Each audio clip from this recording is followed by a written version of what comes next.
there's a lot of bullshit in these stories that I just I don't quite know how to like handle, right? Like even on the crypto attack side of it.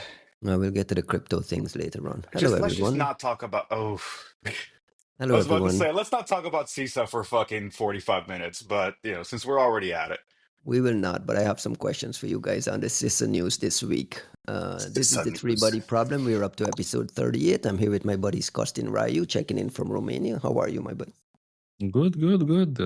Maybe you've heard that the most famous candidate, Călin Georgescu, in history of Romania, was banned by the Supreme Constitutional Court simply because they said, yeah, he's not eligible. So now Romania is back to square one. Like, who do we vote with?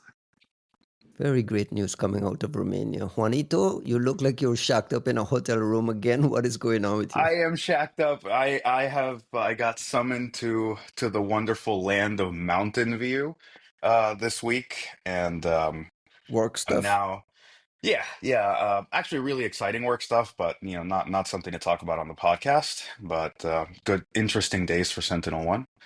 Good, good, Um good. yeah, and I actually found like the one nice hotel in San Francisco for today, so we are recording out of an uncharacteristically nice place for San Francisco. Thank you for walking with your fancy microphone stand and I everything. travel with the whole Commitment to the fucking people. arm now. Clam Let's chowder, clam chowder. Don't miss it. Ah, yeah, the wharf. We'll go to the wharf. Let's Sorry. jump into the news this week. It's Friday, March 14th, around 9:30 in the morning here on the West Coast. We'll kick it off with this week was Patch Tuesday. Usually Patch Tuesday is a bunch of vendors dropping very important patches and people in the packing mines just kind of humming their vulnerability management engines and doing things. But this week was particularly special for just the sheer number of in the wild exploited 0 days that have been covered. And I'll start with Microsoft. Microsoft patched 57 vulnerabilities across the Windows ecosystem. And this week we got 6 new ODAs out of Microsoft. Bro, you're the only one keeping track of these fucking days, man. Like they're just patching shit at random. Correct. People, They just maybe say, they're applying the patches. You're the only person paying attention. and I feel like every week we say Microsoft just kind of give you a bare bones bulletin advisory, no IOX, no nothing. You're kind of like, but Costin, help me understand. There are IOX being shared in this map program. When ODAs like this land, 6 ODAs in a one big Microsoft Patch Tuesday batch, what does the AV and the security vendors get? How long ahead of time? Help explain with map like why when we're complaining about the absence of ODAs the test detection, it's not really true because they've already shared it. Yeah, that's true. I mean, this is probably one of the reasons why MAP was founded because whenever a patch like this was coming, vendors were complaining, like, can you share some details? Can you please give us some kind of information that we can use to protect our clients, especially to allow us to protect the people who didn't install that patch? Because back in the days, maybe for some systems, like for some servers, it may not be possible to install the patch immediately because it requires a reboot, right? And we've seen, by the way, many cases in the past when, although a patch was available, for some unknown magic reason, it wasn't getting installed and downloaded. So it was pretty big with, that was super big with WannaCry. I knew of people who had automatic updates enabled, but there was essentially no patch being installed. So when MAP was founded, yeah, this is what Microsoft wanted to do, to share information in advance. And typically what we were getting was POCs. In some cases, I think we got like shell code, we got source codes, examples of the attack, like fragments, samples. So there was good information. I mean, it What are used to you be using that very useful. information for? And just to back up again, MAP is this Mhm. Microsoft Active Protections program. It's a program available for defenders mostly, right? It's just defensive focused security firms like Ideally. EDR. I believe Juanito, your team must be in MAP as well, right? Yeah. I mean, most of the defensive companies are. Though that said, I'll admit this readily. I try not to look at any of the map stuff because of the amount of like this kind of work that we do, where they're very strict about the rules, sort of like maintaining certain levels of like confidentiality on what comes in and out of map. And For good reason. I mean, they've had yeah, leaks in the past. They've kicked out some Chinese companies in the past for like examples of like leaking information, either deliberately or not. But we've yeah. had some issues in the past with it. Yeah, so I keep myself kind of, I'm not saying I keep myself too ignorant of it, but I don't really kind of like pick up on it too readily. That the kind of stuff that goes into map, I don't think is that encouraged for threat hunting as much as it is for like patching and maintaining of like your systems Detections, and yeah. kind of having a sense of what's going on there. But you know, that might be me kind of overcorrecting a little bit. There's just been so many incidents of like people kind of taking you know, using things out of map and using them in context that they were not supposed to. And I don't know. I Right. just kind of bow out. One of the, just as an intellectual exercise, like you mentioned, Juanito, I'm the only one who care about this stuff. But one of the things I like to kind of poke through and look at the credits and who found which ones and so on. This week, Austin, it was fascinating to me. Of the 6 0 days, 4 of them were reported, quote unquote, anonymously. Anonymously. What do you think that means? We talked about this in the past, and we were speculating it may be some intelligence agency. I mean, uh, does it mean they want to stay anonymous, or the fact that like there's let's say some kind of a Dropbox, vulnerability at Microsoft.com or secure at Microsoft.com, and like anonymously an email appears, here's a vulnerability, can you guys patch it? And everyone says, sure, we'll patch it, we don't You care think who that reports. happens? You think it um, really just drops randomly, anonymously? that's what I mean. I'm asking, what do you think? What do you think is If at you ask play? me personally, I think it was maybe a government or an intelligence agency who spotted this. So either they are burning their queue, like as we discussed before about the NSA, every now and then patching some of the vulnerabilities they know about, or simply catching somebody else using them. In particular, I thought that these vulnerabilities are interesting because they're all related to file systems and they can be exploited through USB sticks. Now, I remember there was a very interesting 0 day back in the days that was being exploited through an USB stick. So essentially, all you had to do was to plug a stick with a malformed file system, and that would result in kernel mode code execution. And I think we built detection for that, and we actually found one case when someone was trying to exploit it. I think it was a government organization that was being targeted with that. And I also was kind of thinking that these are some very, very interesting types of vulnerabilities that don't require any kind of clicking or interaction. All you have to do is to plug the stick, and you'd be surprised how often that happens. That people who find the stick, they just plug it, and that's all it takes if you have one of these 0 days. Also, we've found some of them were credited to ESET, which Mhm. suggests they were also found in malicious campaigns. It's also possible that some of the elevation of privilege thing is happening alongside some ransomware campaigns too, right? It not necessarily directly governments or nation state. So the anonymous ones were mostly like file system related, right? So somebody poking at the file system or NTFS, fast file fast system driver, yeah. While the one that ESET found, that Philip Jurkacko, sorry if I mispronounced that, Is found that it. how it's pronounced? That's How would you amazing. pronounce it? How would you I pronounce have it? no idea. I have no idea. Come on. Philip Jurkacko. Jurkacko. I would Sure. say Jurkacko. Jurkacko. Sorry, this is This is terrible. worse. It's only getting worse. We're terrible, yeah. Philip from ESET. Philip, who does great research. Grzegorz Breczek. Philip is pretty active. I've seen his name popped up in a bunch of discoveries before. So shout out to Philip. Sorry for messing up your name. Sorry about that. But yeah, that's Hi, different. guys. That's clearly one that, let's say, is a favorite of pretty much every kind of threat actor that needs to poke a Windows system because they need to escalate privileges. And this, like for instance, if you're on a domain controller, this is like a gold mine. Something like this that gives you system on a domain controller is amazing. But even without, let's say, a domain controller, it helps a lot to gain privileges and to escalate, so you can run better access code if you want.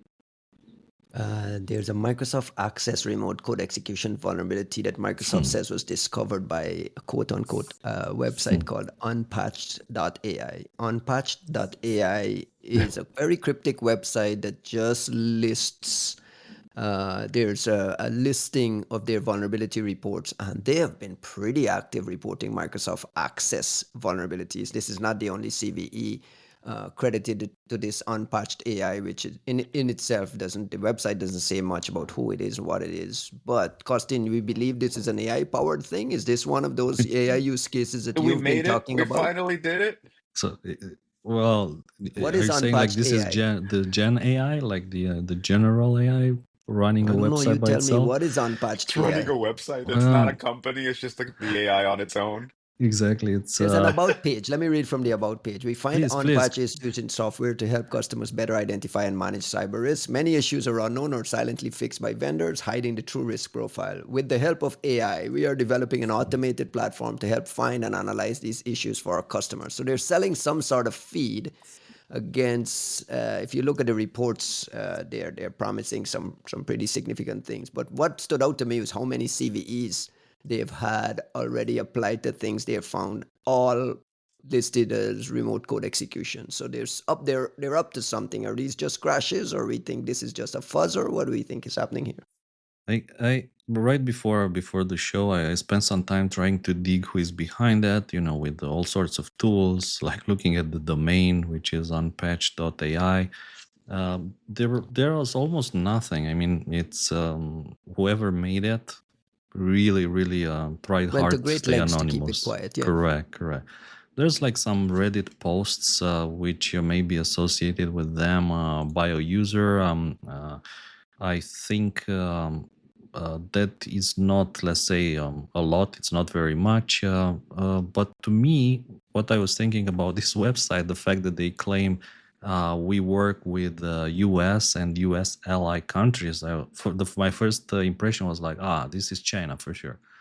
Because No, no like if you're way. in China and you want to sell your things, then You you just need say to that. say something like this, because otherwise people will say, it's China.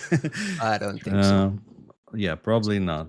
But yeah, it looks No, like that's the kind of someone bullshit you get from any like would-be US like defense contractor, could be. like subprime, like Mm. desiring subprime, right? Like we hired a bunch of NSA, FBI, CIA former geniuses, and none of them are listed on our website, and we're gonna sell some stuff to DoD, right?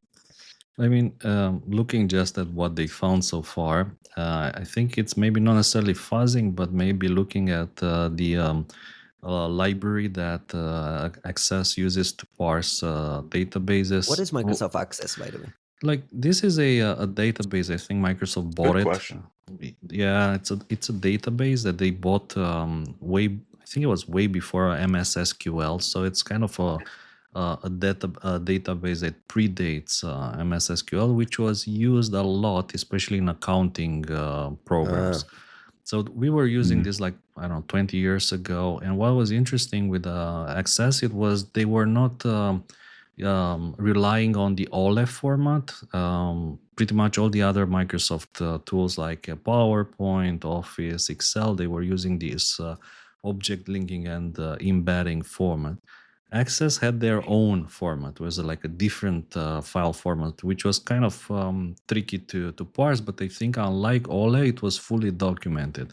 So back in the days, we had to write scanners to search for viruses in these file formats. OLE, we had to reverse engineer, and I think Access was way easier, much easier, because the documentation was available. So what I think they're doing is they're going through the parsers, so the libraries that Access uses to parse this format, which is quite different again from the object linking and embedding, and trying to find branches that can result in buffer overflows,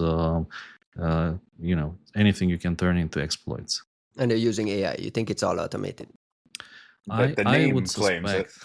suspect they're using AIs to find those paths that can allow vulnerability exploitation. which is an I mean, amazing offensive use case. We've talked in the past about use cases for AI, some real life use cases. If this is accurate, and you can't imagine these are not the only guys doing it. It must be powering a lot of the bug bounty ecosystem as well. The guys who are searching for crashes there. Are you impressed by this, Juanito?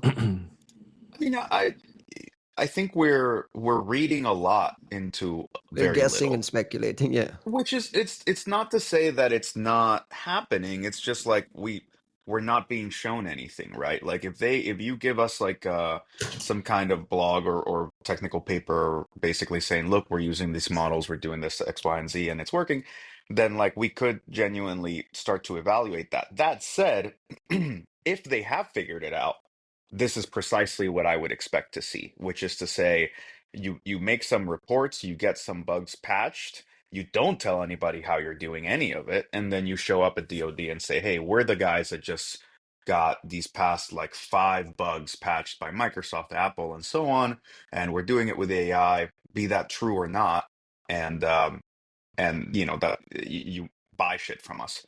or And VCs, or you go to VCs and say, "Hey, give me a lot of money so I can scale this." It's easy to raise right. when you can prove these CVEs, right? Look, to be fair, I don't know that if folks figure this out, I expect them to tell everybody else how they did it. And B, I'm not even sure that I want them to. Mhm. Like looking at the situation right now, like we are back in a Cold War, like technological escalation type tit for tat with the Chinese. And they have benefited greatly from, the Chinese have benefited greatly from the transparency with which we have been putting things out without necessarily, well, I'm not going to say without reciprocating, right? Like they're contributing as well. But I don't know, man. Like once you get into this whole area of like, this is how we're automating like 0-day finding, to It's what coming. I extent mean, it's this, here. no, and it's almost certainly already here to some degree. Like I think that the problem we're having right now, right? Like I don't want to sound super naive. So I personally believe that there's a certain amount of AI that is working for bug discovery in specific use cases. Like I think this is very, and like I would love to hear from Dave Vitale, probably not on the podcast, but like to what extent that is working in what types of problems. Because that's the real thing here. I think everybody expects like AI for bug discovery to work the same way as like AI in general, right? Where you go, hey, here's this use case, here's 10 use cases, and it's good for everything. And I think when it comes to bug discovery, what we're going to see instead is we have figured out how to instrument AI to be really good at finding this type of bug.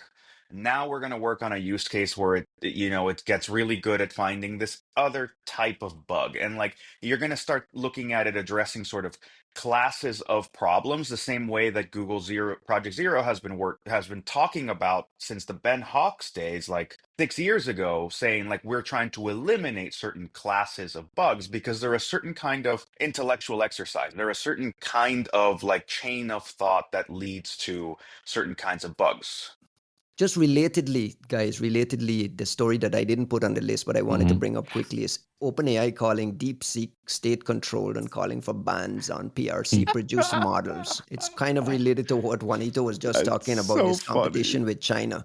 This is an official policy proposal from AI describing DeepSeek as state subsidized, state controlled, and recommending that US government consider banning these models. We talked about this on Banning the them Yeah, from we what? talked.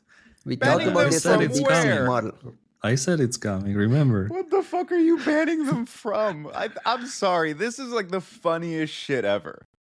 I can't like I cannot take OpenAI. Look, I am a huge OpenAI fanboy. I stan OpenAI all day long, and I think that if anyone's gonna win this race, at least in the people that are currently competing, it's OpenAI or someone we just haven't heard from yet.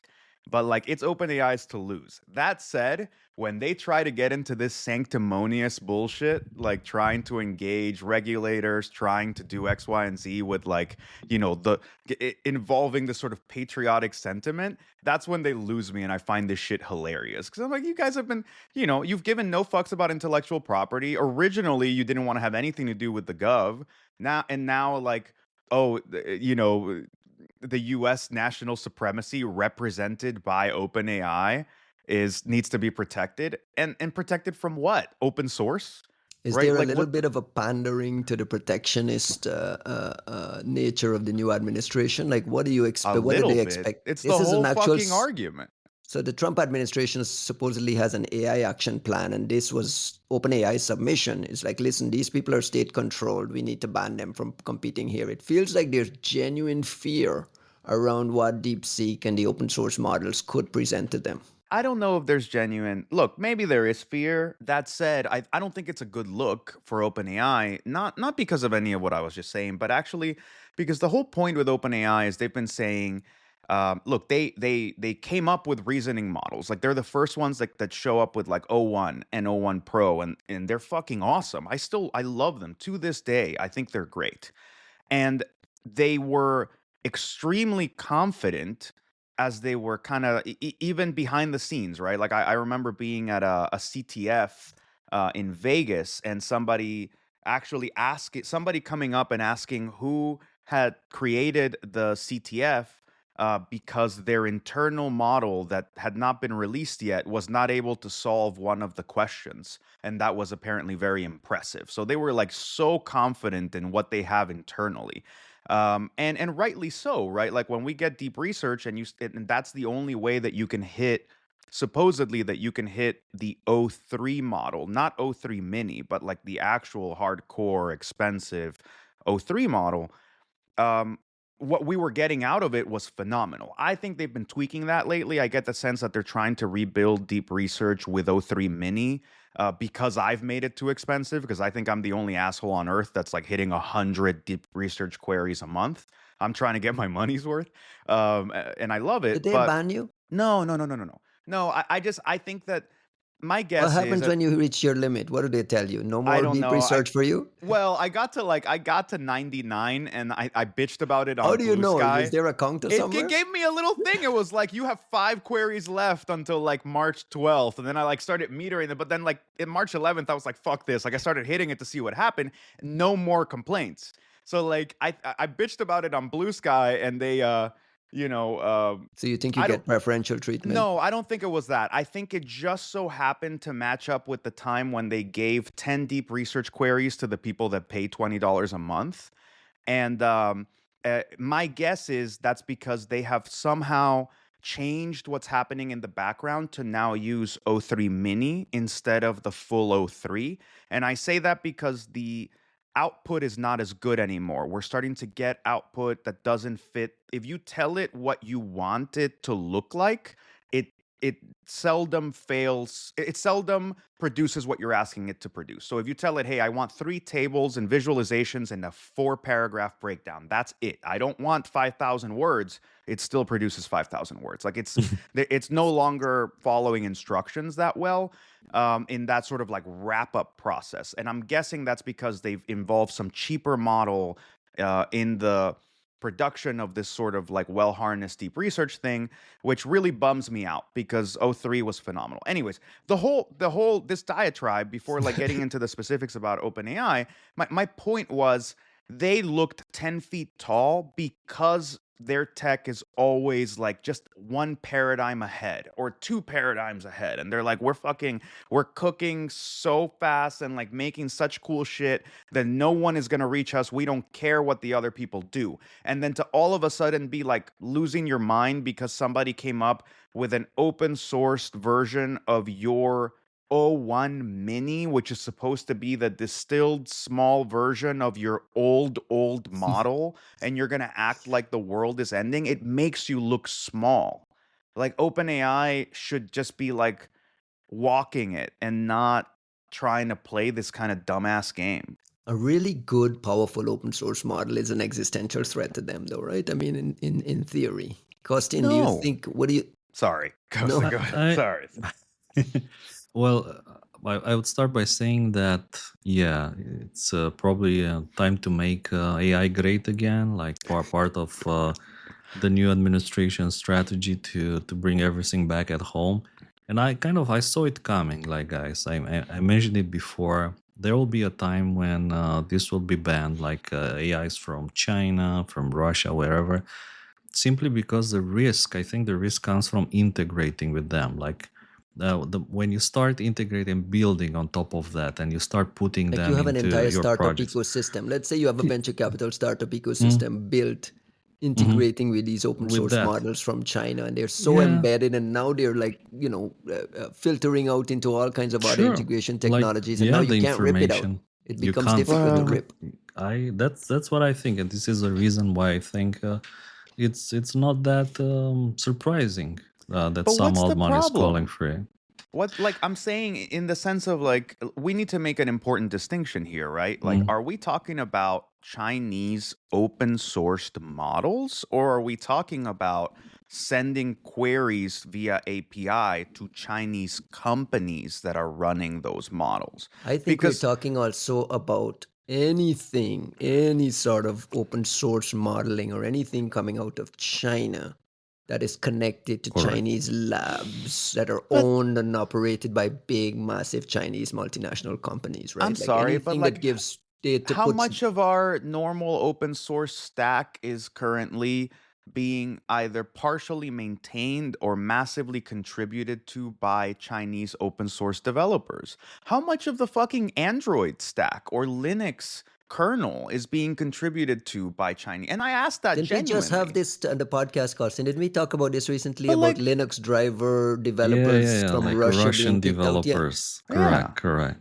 Dude, Well, even to like Ghidra. Somebody was when we were at Reverse, we were like running a deep research query. We're like, hey, so can we can we profile all of the contributors to Ghidra in like the issues tracker in GitHub and be like, how many of these are from Chinese companies, Russian companies? Can you There's a tell if any of documented them are from sanctioned companies? There's a documented case of the Yeah, NSA responding to positive technologies support request for tech Ghidra support, and man. getting tech support from the NSA back to positive technologies. The Like this Vector is documented. 35 guys are just like eating their heart out, like killing it on that's an actual American solution being built and whatnot that's being undermined by a government funded project. Right, You but know, when we consider the TikTok conversations we've had in the past, what Costing is referencing here, I think he's right. I think eventually coming down the pike, you're going to just have to ban these things. One, you don't see a big risk involved, but no, I think no, there's an embedded supply chain kind of yes, ecosystem threat that is real.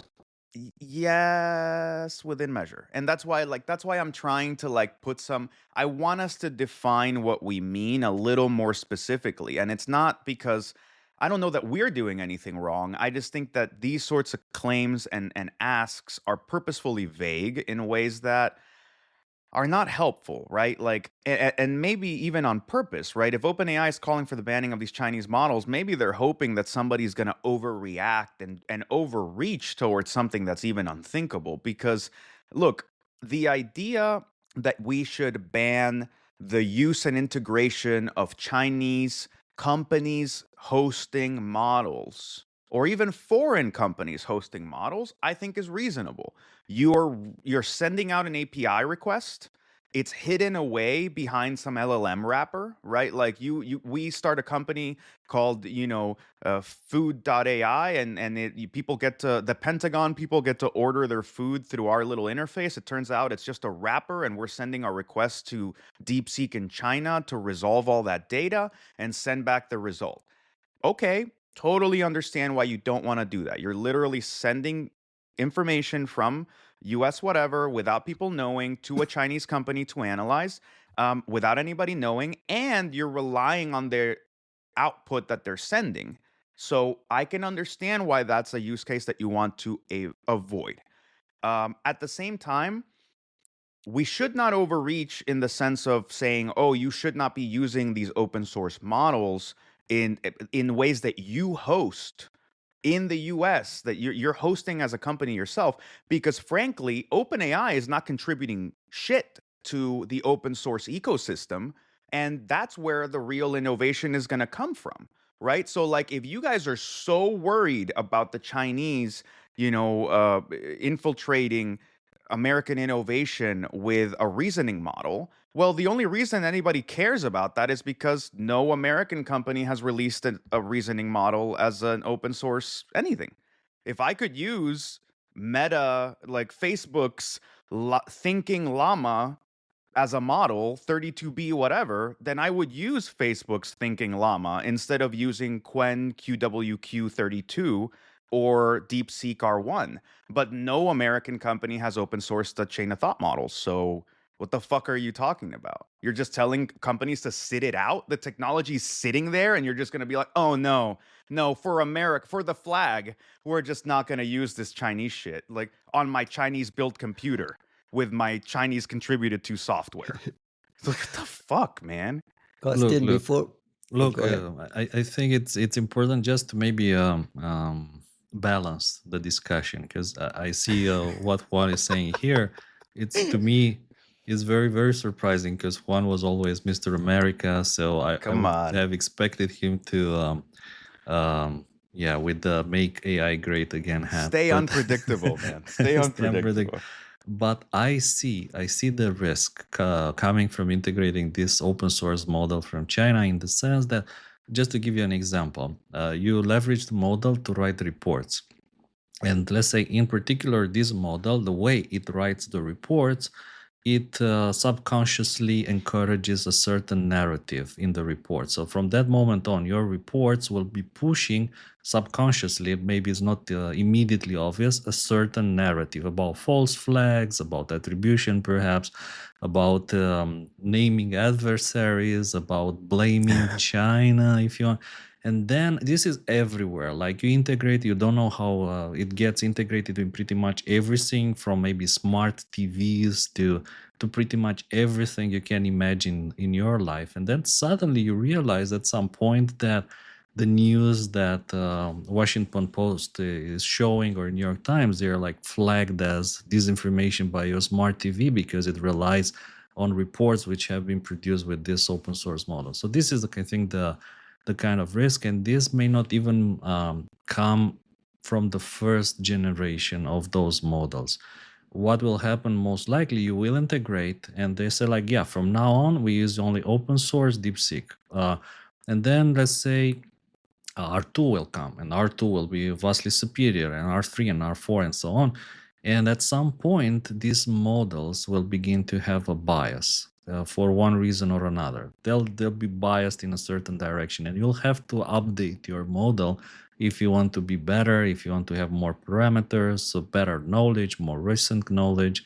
And I think that's where the risk comes from, going into that streamline, like with that direction for the future, and the models that will come in the future.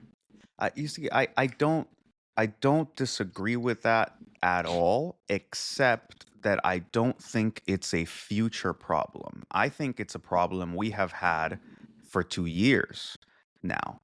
And the notion that, like, I'm glad the Chinese have introduced paranoia into a space that should have evoked paranoia from the very beginning, right? Like, the issue here is, you have, like, and we've had AI ethicists bitching about this nonstop forever, since before it made any sense to discuss.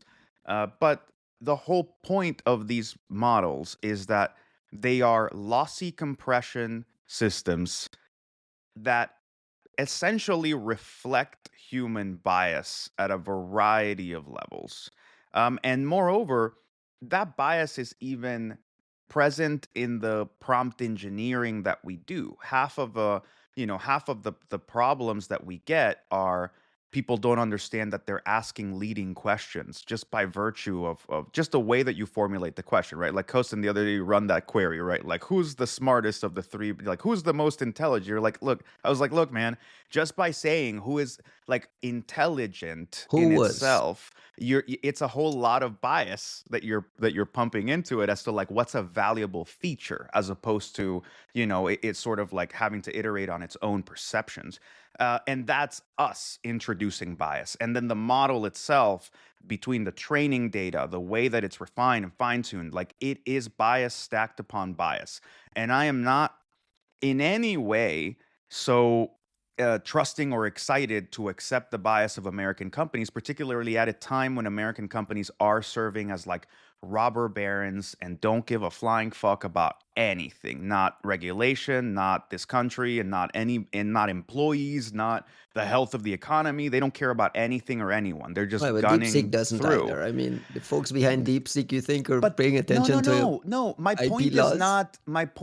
not at all that like American things suck and therefore the Chinese things are fine. My point is this is a problem with the fact that we are now taking some fucking, like, we call them models and we call it AI and that makes it novel, but we're just taking software and having it spit out evaluations at us without clear criteria because the criteria itself is not observable. And the whole point of it is that we shouldn't trust any of it. And the problem that you have is simply, what is it going to mean to consume the output of generative AI, regardless of where it comes from, and have guardrails and a sense of evaluation and a sense of like what the reasoning is behind some of these choices? And that's a bigger problem. It is a technical problem of like observability in models, which is not a solved problem. You go, well, how do we know if this thing has been manipulated or if it's been pushed in a certain direction or if a bias has been artificially introduced, right? Like that is observability into what is essentially a giant matrix of statistical probabilities for arbitrary tokens, right? Like that's not an easy thing to discuss. And then you also have this notion of, regardless of whether the model itself is biased, is the prompt introducing a kind of bias? Is the wrapper introducing a kind of bias? Is the system prompt that you don't see introducing a kind of bias? Then what bias is the user putting into it? And finally, none of it matters because what is happening with that output and how are people going to consume it?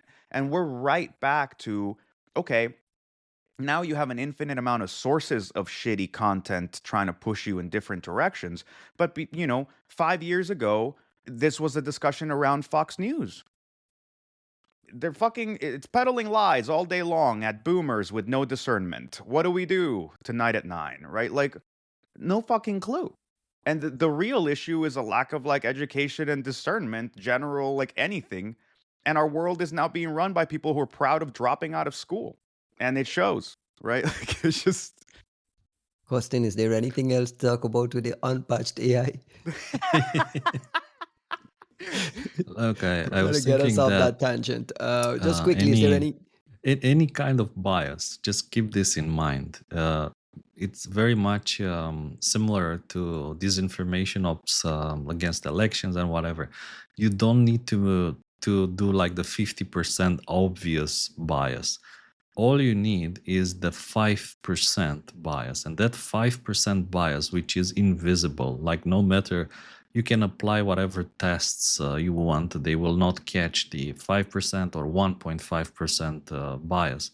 However, its cumulative effect over the years will be felt. So I do think that yes, probably you need to be careful, and you also probably need to balance, like run several models, Western models, Chinese models, Arabic models, Taiwanese models, Japanese models, and try to make the best from them. Run another model which just distills the output from all of them and draws a conclusion. And you may actually have to do that. I think I mentioned it before, that I was asking some questions about elections from this podcast with Eric Weinstein. And Google's Gemini didn't want to digest it, didn't want to give me a summary. They like cannot talk about the election, so I had to use DeepSeek for that. And We'll use the it's Chinese funny. models But to that's figure some- out what's that's some happening the in the Chinese US. model That's to some discuss the dumbass US elections. Google bullshit. That's the typical That's how you end up with a model that makes, what was it, like black Nazis and Asian, like stormtroopers from Yeah. World War II, right? Right, Like it was right. just like, what? That's somebody thinking ahead into like thinking that they can Overcorrecting, actually. yeah. Well, yeah, overcorrecting by thinking that they can just enhance the guardrails in the system prompt to have like extreme inclusivity, as if that's what solves these problems. I think, Kosin, you're hitting on an interesting and like actually important idea here, which is there's a certain laziness right now into agentic workflows, and this notion of like what is it, like chain of experts and Mm. that kind of like chain of thought model, in that whenever you're talking about these solutions, what's happening is there's a certain amount of orchestration and harnessing around a single model. And what you say is like, Ryan asks me a question. I spawn a version of the LLM that's like an overall like orchestrator, like a orchestra conductor. But like this person who evaluates that question and says, what kind of experts are needed to answer this question? And then you spawn multiple iterations of the same model with a prompt that tells them to act as if they are this expert. And then their output is synthesized. But there's a laziness in that it's the same model under the hood for these different personas because they're general purpose frontier models. I think to some extent, if we want to fight algorithmic bias, you're kind of going to have to fight it with an algorithmic solution, which is to say, what does it look like to have these chain of thought models and these like multiple panels of experts and agentic workflows where there are multiple models being used for the multiple opinions that are supposed to come? And that just like honestly, right now it's an arbitrary flavoring kind of thing. Like, is it R1 or is it QWQ or is it O1? But in the future, hopefully, what it's gonna be is specialized models, right? Like this Harvey AI thing where it's like, oh, we've been fine tuning a model to just be really good at like legal advice and helping lawyers, and that like that would be the true version of a panel of experts. Is we have fine-tuned models to be specifically good at this, that, and the other. And I think that's not too far out in the horizon. And at that point, we can have different discussions about what it means to actually have expert models on spec that are talking about things with each other rather than have generalized valuable models trying to cosplay and LARP as experts in this, that, and the other. This week's Patch Tuesday also dropped us iOS. I gotta move on from this. iOS 18.3.2 with a WebKit OD, a fix for a WebKit 0-day that's marked as exploited. The language from Apple is that this may have been exploited in an extremely sophisticated attack against specific targeted individuals. And they say the exploit worked on versions of iOS before iOS 17.2. This is the same language we just heard about with the USB bypass, the tethering exploit from, I believe, a month ago or maybe a few weeks ago. Again, looking through the credits here, it says credit Apple. What do you think happened here, Costin? You think this is just them figuring out something based on an old investigation, or this is something fresh? So I looked a bit into this story because they say this is a supplementary fix for an attack that was blocked in iOS 17.2. So immediately I wanted to see which attack. What are they talking about? Like, this is a supplementary fix for which specific attack? So I looked a bit at iOS 17.2, and it actually patched a couple of WebKit vulnerabilities. I think most of them were reported by Chinese researchers, but it wasn't somehow connected to something big, or if you remember the language that Apple uses, Apple is aware that this may have been massively exploited, so things like that. And that language is not in 17.2. However, that language is, I think, in 17.0.2. And in particular, that is related to a predator, Chain, yeah. predator chain, which is way more interesting. In particular, Is that a mistake? I wonder if it's a mistake and they mean 17.02, or like, are we missing something here? Because that chain, the one that Citizen Lab wrote about in 2023, and Google Tag also wrote about, so that was a pretty big discovery of Predator being deployed in Egypt through man in the middle, which is exactly the same reason why you have to use VPNs, because your ISP can deploy, and they have deployed Predator with 3 days onto people's iPhones through man in the middle attacks happening at your telecom provider. And this is exactly the kind of attacks that VPNs defeat. So I was wondering, yeah, maybe it's related to that. Unfortunately, yeah, no information, but it would make sense to be 17.02, that patch, not 17.2. Pardon me, sir. But the other alternative being that 30 days are deployed through the VPN service, right? Yes, but then it wouldn't be your government. Like, But who do you worry about? Do you worry about your government, who can put you in prison for advocating for DeepSeek instead of OpenAI? Or do you worry about your, your friends from a different government, like maybe from Guatemala, or what was it, Lesotho? Have you ever heard of this country? No. Lesotho? Yes, it's an African What? country. It's a Are you small serious? African country. Yes. Deploying the 0 day to you. Yeah. I'm just making fun. But of that's you. my point. Like, no. Okay, at least it's expensive to set up a fucking telco. It's expensive is. to get in an ISP. It's expensive to do this. Like, my issue with the VPN thing is always like, it's the same Who discussion owns we it, keep yeah. having. Who owns this fucking VPN? And does that person still own the VPN tomorrow and the day after versus somebody walking up being like, walk away. Here's Or $30 who's million. the other Let me- person Fuck who's off, owned right? it, right? Yeah. Right. Let me meet you right there in the middle. Like, deploy your own VPN, like buy a VPS, cheap VPS at DigitalOcean, wherever, host it in Germany or I don't know, in Singapore, and deploy your own Yeah. VPN, and then you'll be fine. I think Just against this tail kind scale of that bitch. attacks. Yeah. Quick That's question. fair. That's good. Quick As long as question. nobody pops the server.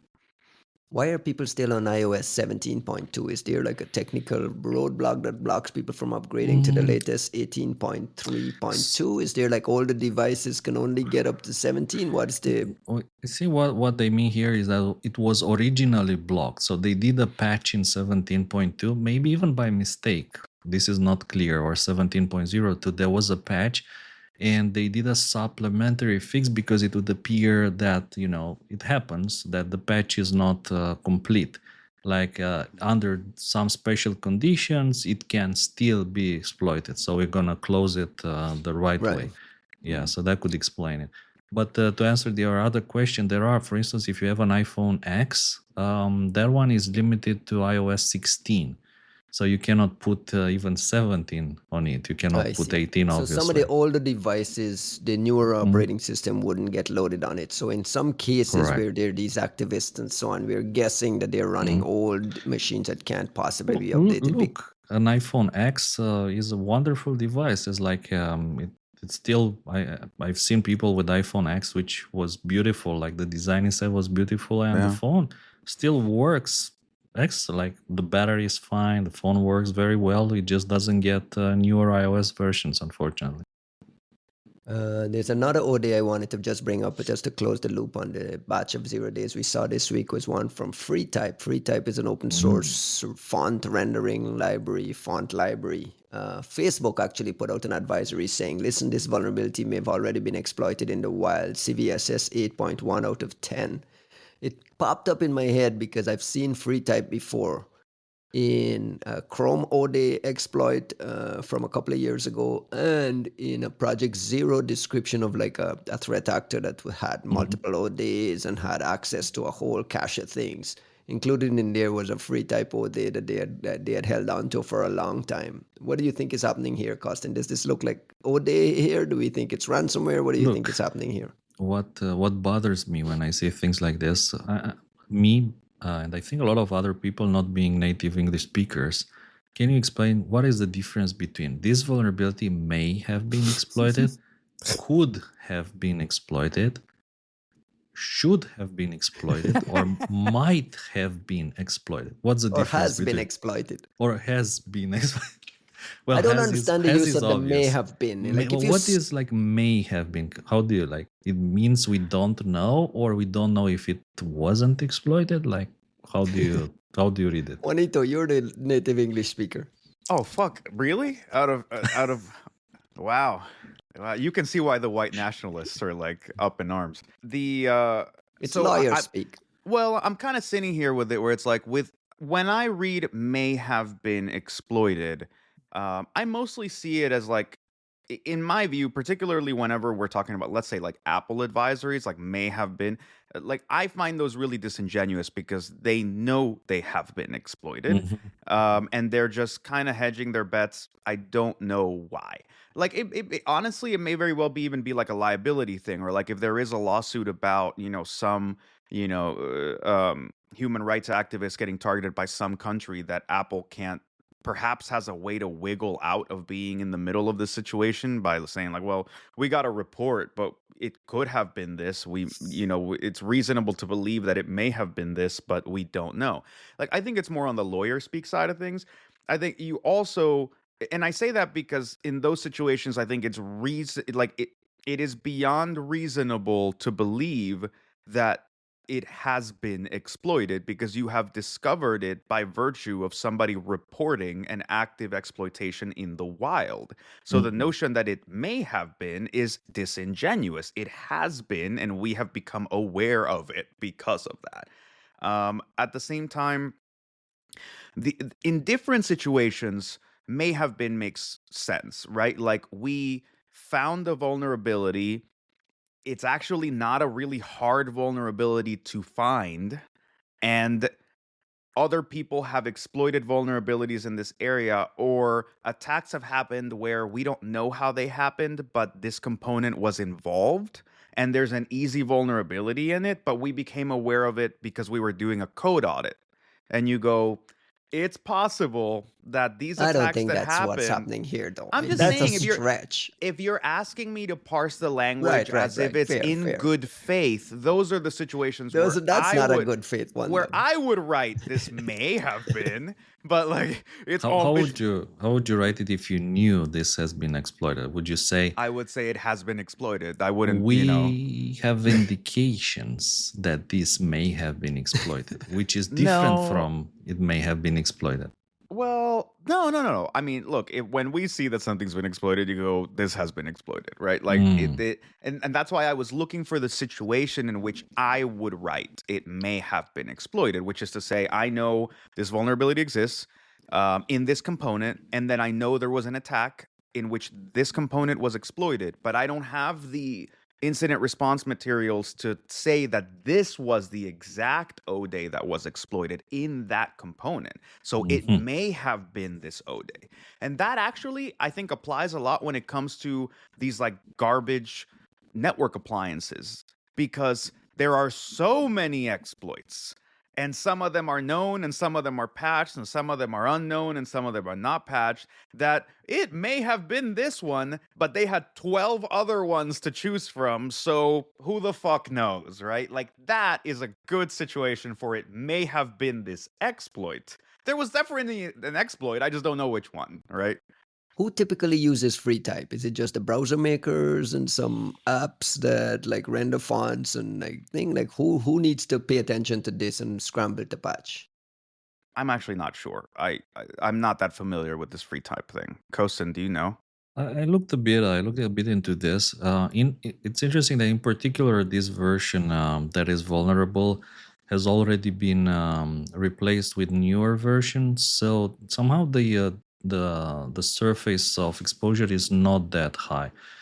In particular, in the past, this has been used to target Android users. So like it's always, I think it's very difficult when you're trying to exploit mobile users that maybe through Chrome sometimes, and actually in many cases it's not necessarily a Chrome exploit that gets you in, but it's one of these things, like one of those libraries that is like used for some obscure historical reason. It's still in there, and it has a vulnerability. It supports this file format that you can deploy fonts from the web, and the browser renders them. And this is like the reason why these libraries are still embedded into all sorts of projects like browsers, and this is why uh, they're a favorite target of threat actors. Now, it would be nice to know who was using this chain before. In 2020, when Google found this um, old free type zero-day targeting Android, and I think they said that the same threat actor also had Windows and iOS chain. So that's like a full. I wonder if it was Candiru or if it was Might have been one somebody of those else. private sector offensive actor type Probably, groups, right? or one, or maybe somebody like Dark Hotel. Given their Google's fondness for catching them, but unfortunately, there's no public information as to who was behind the CV 2020 15999 Yeah. from 2020. Yeah. I'm just fascinated that like O-Day reports are just dime a dozen these days, that we just kind of flip by them as just another quick news story. You I was remember back looking in at the the day when a story. 0 day was a 0 day? But like you look at the story, right? For this week, Old it's man yells at Patch. That's exactly right. 7 0 days. Like this is another thing. 7 0 days. Other stories say 6 0 days, but it was 6 in the wild, right? And Yeah. there's a seventh one, and 57 flaws. And I was wondering, aren't those 57 flaws also 0 days? I mean, I guess it depends on whether It's the definition. I think they're we making use 0 day to they're describe making a exploited in the distinction wild. Yeah. between a vulnerability and an exploit. Right. Like that is in itself an important distinction. And then, has it been used? I mean, look, the whole point of an O day is it's based on the awareness of the code maintainer. So I suppose there's some fine argument to be made about whether, like, is it a vulnerability versus an exploit, and is it something that came into awareness from the outside versus from the inside? Like, is that a distinction worth making? Yeah. And all of this is just parsing like legal It's too inside bullshit. baseball, exactly. Well, but it's all Worst legal case. bullshit. There's no reason to really do it other than like, like splitting worst case, hairs. or the best case, they patched 57 0 days. Okay. I don't know, man.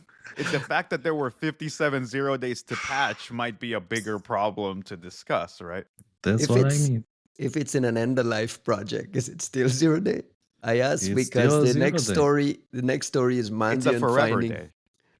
finding some Chinese actors using custom backdoors on some Juniper routers. I mean, we've had this in the past as well, but this specifically is against end-of-life software and hardware and end-of-life routers. But Juniper actually issued a patch yesterday, and the same day that Mandiant announced that they found these custom backdoors linked to a Chinese espionage group, UNC3886, Juniper released emergency patches to patch this vulnerability. Again, it's end-of-life thing. Costin, have you looked at the IOCs here? We've got a lot of IOCs and telemetry data from the Mandiant folks. Who are the folks behind this?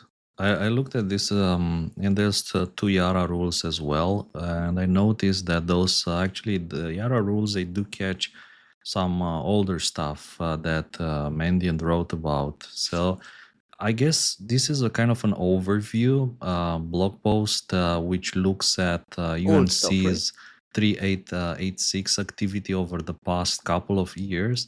And I thought at the same time it was really interesting that they do say there that, by the way, this UNC targeting old routers, considering everything that's going on, it's not Volt Typhoon and Correct. it's not Salt Typhoon. So this is, as far as we can say, it's not them. But again, like, it's pineapples and ananas. So who knows? The bug, the specific flaw was reported by someone at Amazon, but they made it clear that in at least one instance of malicious exploitation was reported, and they made it very clear not at Amazon. Mhm. And Well, I think it's an important mention there, and I would do the same if I was report. I would say that, like, by the way, we don't use any of these old things here. It was never exploited in our infrastructure, so I would do the same, because these days people, like, there's all sorts of podcasts and people jumping to conclusions and speculating and not doing fact checks, so you never know. what is Tiny Shell? My Mandiant made a point of like making it clear this is Tiny Shell based backdoor. Is that a previously known thing that you guys understand what they're trying to say? You wanna talk Yes. one about Tiny Shell? I mean, it's so it is like sort of like a really bare bones open source, like as the name suggests, right? Like this sort of like minimal set of functionality, and I believe it's more like broad Unix, right? Like they're using it for FreeBSD, but you basically could just compile this thing out. But what they're saying is you're taking this open source, very minimalistic piece of malware, and then they're tacking onto it other functionality that they can use. So like for more specific, like you want it to turn into a passive backdoor, it's waiting for a very specific packet to turn it on. It might do like a proxy redirection into that network, right? So you say, hey, I'm gonna come in through this port. If you see this magic number, then activate that and like redirect me as an internal proxy through that port into the internal network, stuff like that. But just the value of open source. Some people also might remember it under the name Mipsan. We used to call it Mipsan back in the days. I think during our Yara trainings, there was an exercise for one of these variants, one of these backdoors, if you remember it. It was a specific Chinese campaign, though, right? With that Mipsun, is that right?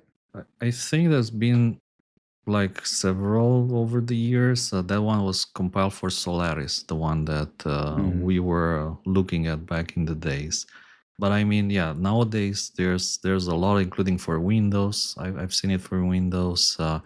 What I was thinking here is that it's always interesting, like that routers and this kind of hardware, old hardware, is kind of living in a different world from the rest of the industry. So pretty much every kind of router nowadays, it doesn't get automatic updates. You have to manually, like in some cases, there's not even a button check for updates, apply updates. Like the most modern things, they have these buttons, but some of the really old things, you need to download the firmware binary file from the vendor site, where some cases you cannot download it because you need an account, and you cannot get an account unless you pay. So you need to download the firmware, go to the device manually and upload it and reflash it with the new firmware. So I wonder how difficult it will be and what impact this emergency security update will have, in the sense that will people actually download and everyone's apply it? running to do it, right? I'm sure Everyone's everybody running. spends all Exactly. day just staring at that website waiting for the next patch. So Shout out to Juniper, though. They've issued a Juniper malware removal tool. Have you looked at that? I have not. No. It's interesting. It's a utility to scan for and remove malware running on Juniper network devices, packaged with JuneOS and JuneOS evolved by default. It's similar to antivirus software for desktop, except that it runs on a Juniper device. So that might be worth looking at. Do you need a paid account on the Juniper malware support toolkit portal support site? They also have an integrity checker. So I think that, I mean, they must be shipping some signatures in a malware removal tool. I don't right? know, bro. Remember the last time we talked about one of these fucking malware removal tools on like one of these appliances? It was literally like restart the thing so it disinfects itself. That upgraded to this, then run the malware removal tool, which will almost certainly not find any malware because you just disinfected the damn thing. And then it turns out it's just like a bunch of like hash checks, and you can change the list from inside of the fucking operating system. So it's just like, it's beyond performative. It's like 90s antivirus bullshit, and you're being given instructions that like, only make the situation worse. Hey, shout out to Juniper. I mean, why are we shouting out Juniper? We're yelling at people for releasing a malware removal tool now. We're yelling at people. Not yelling. I'm yelling at people for having like garbage software stacks. And this, look, man, like I don't know what happened under the hood here. I don't know what happened behind the scenes here, but I would be very surprised if like Juniper figured this shit out and called Mandiant to get them involved. This is almost certainly Mandiant figured some shit out, called Juniper, and wrangled them into doing something about it. And fine, if they did something good, then great. But I'm not ready to shout them out. I'm not ready to shout anybody out right now. I'm just amazed that they actually have a team that's shipping updated signatures into a malware removal tool. It means you mean that they have like some software developers still, because frankly, I am surprised that there are any engineers left in supporting any of these appliances, because as far as we can tell, all the code was written 15 years ago and nobody has, and the patches are literally like, can we change the 2 lines that address this one specific vulnerability in a land of many a vulnerability, hopefully without disturbing any of the other vulnerabilities, so the Chinese can just keep doing Yeah. what they're doing, right? It's funny how You we can know, just interchange the names. You can say Juniper, Sonic I Wall, can't tell them Vanti. apart. You I can't tell them cannot apart. tell them apart. And nothing changes. Fuck these companies. uh, you know what is the biggest challenge for these companies, and maybe it's not, I think, fully appreciated. The fact that, and I've seen it for myself, when you need to patch a bug in something like that, and you don't have the compiler. You don't have the compiler that was used to compile like the original firmware, because the modern compilers, they'll produce like a huge fat binary that just doesn't fit in the memory of that device anymore. And then you're scrambling to find the compiler from the 1996 that was used to compile that firmware. Like this, I think there's not enough appreciation for like the effort that these companies actually put into keeping all the compilers and the old software needed to rebuild this firmware. I feel like from there's a fundamental problem in there, paleontology though. ages. Right? Like, it's not like they're doing us a favor. It's their fucking business. Like, it's literally their business. These appliances don't sell for like $300 or $30, right? Like when we're talking about like D-Link, you know, these like bullshit TP-Link routers, and you're like, yeah, the margins don't even exist. So, you know, expectations are super fucking low, but we're not talking about that. I'm assuming these appliances cost like 5 figures, I'm guessing. And like, I don't know how quickly they're getting end of life. If it's 15 years, okay.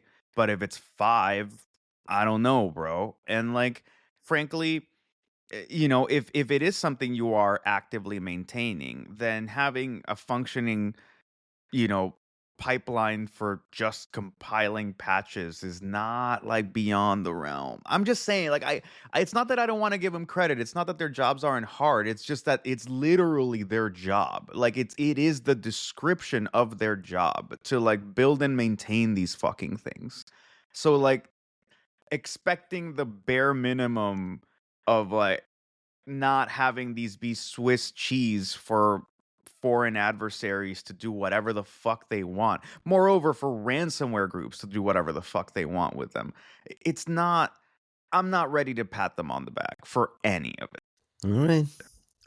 I'm shout out for your malware removal tool. It just it justifies that you know that there's malware there and you're trying to do something. Bro, It's better than nothing. I cannot wait to hear the next report where we also find out that it's just a list of hashes. It can be modified on disk, and the fucking Something, the attackers, man. It's something. the attackers saw the patch coming in and were like, "Oh no, absolutely not," and just like modified it, right? Like, It's possible. or there's no way to load it. Like if you go to like put in the firmware, it tells you that it got updated, but it didn't.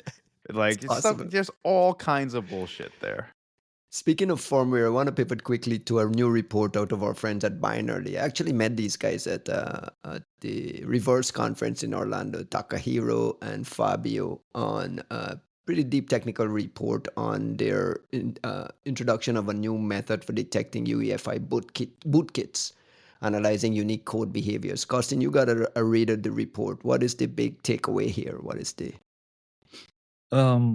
Well, I thought it was a very interesting report, and I think it's a kind of cooperation between multiple researchers. I think Yeah, I they saw your mentioned boy Alexander Milenkowski. Got a shout correct? out, yeah. Yep. Correct. Brian Baskin and some of the ESET folks as well. Correct. So I think ESET played an important role here because they ran the Yara rules that the team developed to find these new UEFI bootkits. I thought that this research, it seemed very similar to the one that I did, I think, around 2018-19, when I was trying to find UEFI implants, not necessarily rootkits or bootkits, but just like generic UEFI implants. I think I presented about it a bit at SAS in Singapore, but also at Blue Hat in Israel. And I think that this is a fascinating field. More people could probably look into this There's a because there lot of stuff happening, right, uh, that we just don't know about. absolutely, there must be. And like again, just by looking at the various hints that dropped over the years, looking into those and left and right documents dropped by your favorite leaker or from your favorite three letters agency, you will see that the capabilities to target UEFI existed for a very, very long time. And people actually, I've seen people put experience in developing UEFI implants into their CVs. So I think that there probably deserves this deserves more attention. I thought it was super interesting, so I was like, going like, where's the Yara rules? Give me the Yara rules so I can run them on my collection. And I discovered that the Yara rules are not public. So They didn't release the Yara rules. I think not, or I How don't does know. that You help can you? ask them for it though. You can, like, in this Can I ask them particular now? case. Can I Yeah. ask now? Can you guys share the Yara rules with me Ask at on the least? podcast. They're listening. Yeah. Thank you. I mean, I would Russia, love. if you're listening. I'd love to. What does the Yara to rules run help you them. do? I would use them to hunt them on my repository of firmware images. I have a repository of images that I collected over the years from all sorts of different sources. So I did that for the research that I showed back in the days. I think I unpacked and parsed about 50,000 firmware images, looking for interesting things.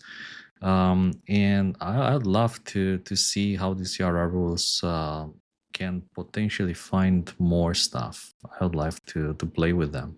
And the paper is like you have to go beyond existing detection mechanisms using all kinds of different ruling, and the paper introduces discussed about advanced static analysis, semantic detection, ML-based clustering techniques, and it's an introduction of new ways and new ideas for us to go hunting for these things.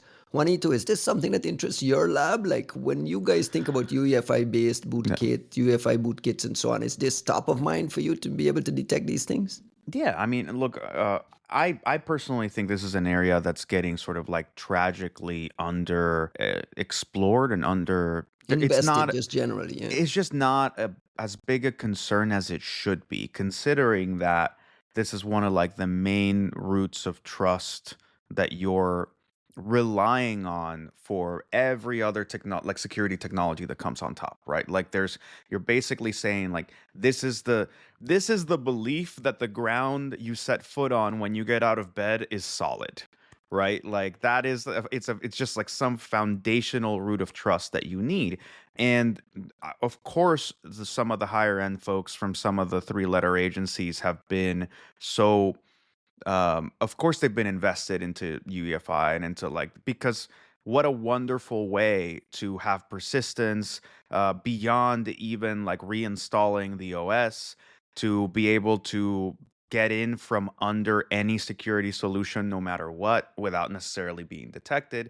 And that's just the kind of technology that requires a certain level of specialization that I would put beyond your average nation state attacker, but that is worth the investment for a truly high-end attacker to say, oh, like the gains are so fucking massive, we're going to persist on these systems forever. We are going to be able to like undercut any security solution. And coming from a security solution maintainer, it's something that you're concerned about at all times. The same, there's a reason rootkits and bootkits were always the thing that you worried about, because it was at that point it was a fight like for altitude. Who has the greatest altitude in the operating system, such that you can trust that the AV or the EDR or the XDR or whatever the fuck you want to call it is the thing that has the greatest visibility, and is not under the shadow of a rootkit or a bootkit that is feeding it misinformation or that can shut it down. That's the biggest problem for us, right? Like for any EDR vendor, your biggest concern is something unhooking you, tampering with your detection, removing you, shutting you down, uninstalling you.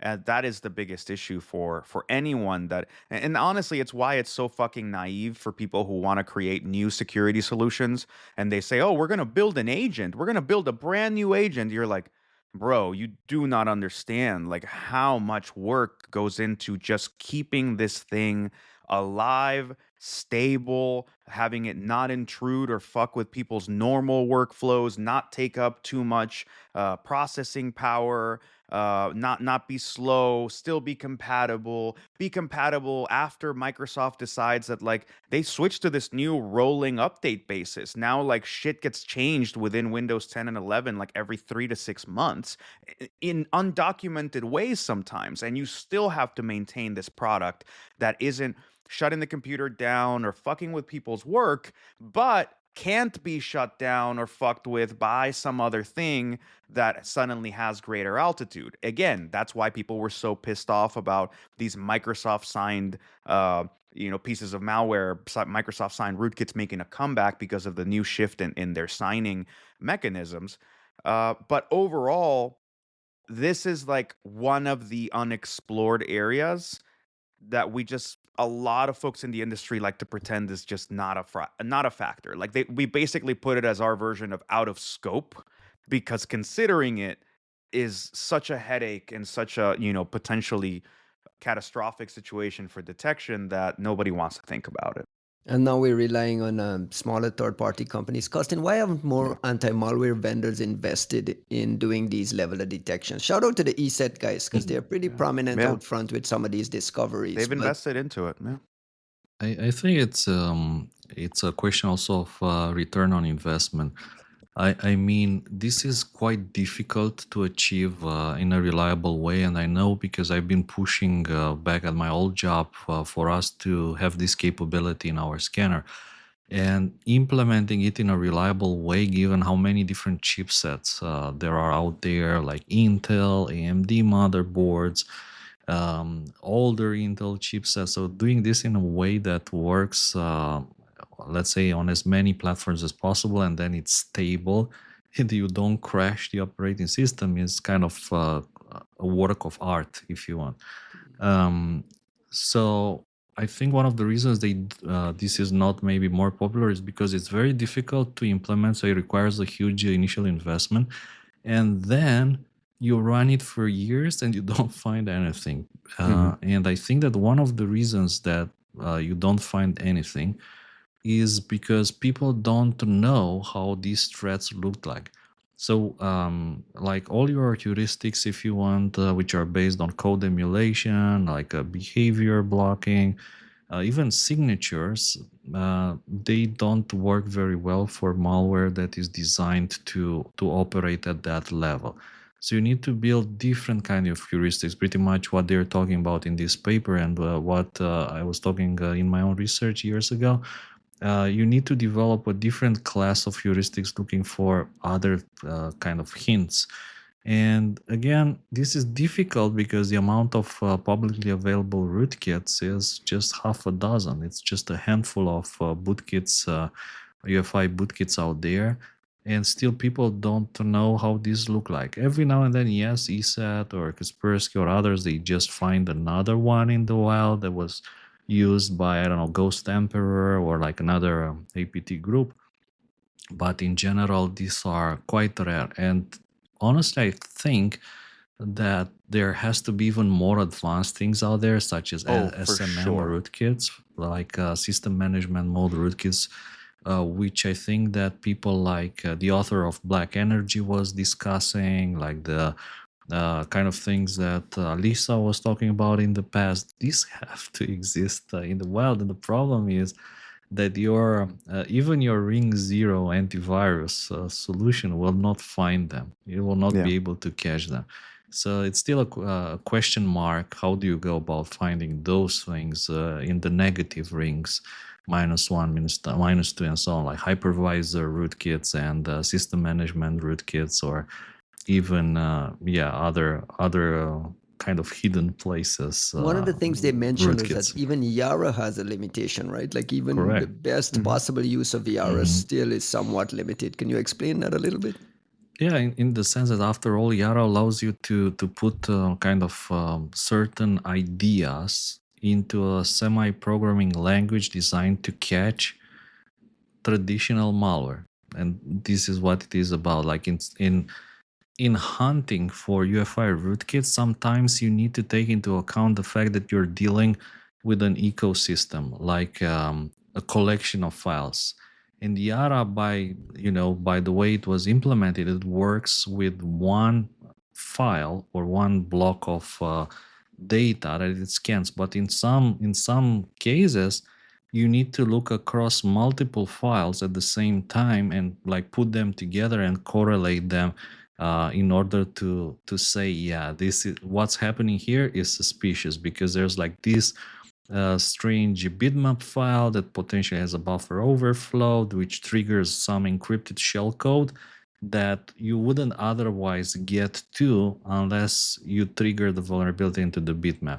So this is what they mean by the fact that even Yara has limitations, and for this, it's almost like looking at an entire new computer or an entire new file system that you need to analyze as a whole. And every single like individual file from that file system alone by itself might not be sufficient to trigger your heuristics. Right. So it's Yara plus some additional kind of custom rules creation and some like embedded And intellectual knowledge of the things. context, yeah. The context, right? Yeah, I think the certain amount of like, so I think the limitations with Yara really come in just on virtue of most of the time Yara is being run on files on disk, maybe in memory, depending in what kind of context they're being deployed. Like I love like Joe's Sandbox is something that I admire in large part because of implementations of things like this, where they're like, oh yeah, we'll run your Yara rules in memory while the thing is running. But even there, you're basically saying like we're either looking at a file as it is laid out on disk with its features discernible on disk, or as it's laid out in memory with its features in memory. But you're still not talking about the kind of like behavioral things that you can do when you hook into a system that understands what those code blocks are supposed to do, how they're following each other, what the control flow of the program is. Like um there's still a way in which Yara, I'm not saying is stuck at the metadata level. It's one level past that, but it's still not an understanding of how that code plays itself out, self modifies, how it feeds into itself, how it recurses, how it how it flows in execution. And for something as specialized as UEFI, you like look credit to Binarly, right? Like the reason the guys are doing this research at Binarly and they have firmware hunt and stuff is because Binarly has built a whole fucking platform to instrument how these things work and be able to like, and you have massive gains from that because if you do understand it and you can process it that way, that means that you have a much easier time saying, well, this is the chain of logic that means that something bad is happening. And you can go and sort of process that elsewhere. But Yara is not going to be able to do that for you. All right. So what's the next steps? Folks just trying to advance this research, get some happy hunting going. Maybe the guys share some Yara rules so that additional people can go hunting. I saw them mention they found some variants of certain things with very poor detections on VT, which suggests that you can go hunting their stuff on VT, right, Costin? I mean, yeah, I still think that nowadays, if you want to inspect your own computer, like the UEFI in your own computer, it's not a very straightforward process. Yeah, sure, you can essentially find all the open source free software to do that. You can find it on GitHub, but it's not kind of straightforward. I still think would be nice if somebody created a tool that you can just download, run it on your computer. It automatically dumps your firmware using, let's say, the APIs and support for multiple platforms. It offers to upload it to Firestore. It offers to upload it to our friends at Binarly. It offers to upload it to our friend Roger Thompson, who used to run a website to scan your firmware and so on and so on. So I still think there's a kind of high entry level. It's not straightforward to do that. And I mean, even keep in mind the fact that not everyone runs on just one operating system, Windows, whatever, but there's people out there with the Macs, with the Linux systems, and so and the on and so on. complexities that come with fetching firmware Yeah. in all of those types of devices. Exactly. It's super hard. I think that area, at the risk of sounding like a little too executive-y, I think the big issue you have with the firmware space is a combination of like accessibility in the way that Kosin is describing, and a lack of appropriate awareness and prioritization, which is to say, from an expert standpoint, it is absolutely obvious that this is an extremely important area of our like security foundation, and that any threat that exists there unnoticed, not the fact that there are threats, but the fact that like we are not aware of the integrity and security of that space, such like, which is something that gets dismissed very quickly, right? Like whenever one of these UEFI bootkits shows up, like ESET finds a thing, someone like Dave Weston will come out and say, yeah, but that's from like an old version of like, that doesn't include a secure boot. That's from like an old thing. And I'm like, yeah, but they found it now and it's been around for 8 years and nobody noticed that it was there. So like, I don't give a fuck that there's a new piece of technology that means that wouldn't work in certain versions. I mind that there have been 50,000 computers that had this in it and none of us could tell because none of our tech is actually engineered in a way where it's checking for that integrity. But that really shows the bigger problem firmware has, and it's the uphill battle that Binarly has as a company that's a hard tech company trying to solve this problem, which is there is a weird self-reinforcing loop of ignorance in security products, which says this is going to take effort. Why should we invest the effort into solving this problem? And you go, well, because it's a big security problem that will undermine the security of everything else. And they go, well, but we haven't seen any of those threats. And you go, well, you haven't seen it because you haven't put the effort into seeing it. Yeah. And then you go, look, here's an example of a threat. And they go, yeah, but it's just one. And you go, yes, but but here's the example. And they go, maybe there were more. Customers haven't asked for this. And you go, because they don't know that they need this. And you go, it's a lot of effort. And it's like a weird little fucking ignorance loop. It's like a PM problem that it's constantly, right? Like, why would we prioritize this problem, et cetera?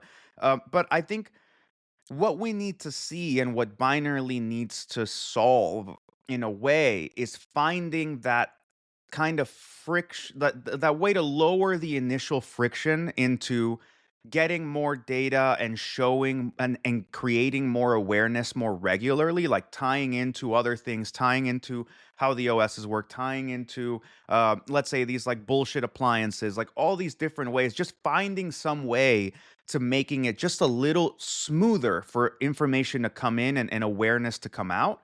Because right now you're in that early stage of awareness for a problem, kind of akin to when the antiviruses in the late 90s, early 2000s were still dealing with that narrative of like viruses aren't really real. Antivirus companies make viruses. They're creating a problem for which they're trying to sell a cure, but like who the fuck is actually dealing with computer viruses? And like now that sounds insane. It sounds completely batshit crazy. But that was a thing that was being argued well into like the mid 2000s, right? Like what was his name? Rob Rosenberg was like a big figure in that whole like, oh, you guys are just making this shit up. You're like, okay, thanks, bro. And like, look, that was a part of the evolution of our awareness of that problem. UEFI and memory threats and GPU threats are things that are still well within that realm of like, we know it's possible. We know we've seen examples of a lot of these things, not all of them, but a lot of them. We have seen documentation that tells us that the big boys have been playing in that space for a long time. And every once in a while we catch a glimpse of a thing, go, whoa, look at what's been out there.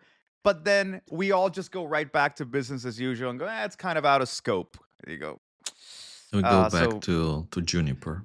yeah, rickety foundations, bro. And the reality is that a world of hurt is happening on the dare that nobody knows is capable of seeing, is looking for, and we're told that Secure Boot has solved it all when we get Secure Boot bypasses at every security conference anyway. Can we do a short segment quickly on magic money? Costin, there's a Not really a short one. This one's good. This one's interesting. with a fascinating story on a crypto trader who lost 215,000 in a MEV sandwich attack on Uniswap. So let me read this for a second quickly. The MEV bot front ran the transaction, leaving the victim with 98% losses in just 8 seconds. The attack happened on Uniswap V3 USDC USDT liquidity pool and highlights the dangers of maximum extractable value bots in this. Like, what is this gibberish? Like, what? What the hell happened here? This is your It's- moment, Kostin. This is it. Please. Look, I'd love to hear Juan explain it because he said he previously read about this story and And he's he loves. fascinated by it. He's everyone's fascinated, and I was thinking this reminds me of the 90s. You know, in which way it reminds me of the 90s?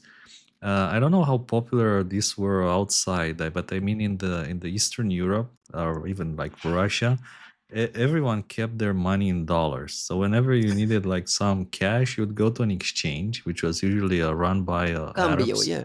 Arabs, Israelis, and you'd go and cambio and go and change your dollars into Romanian Local lei, currency, yeah. into rubles, leva, forints. You remember us walking around the streets of Moscow looking for cambios to get cash? Absolutely.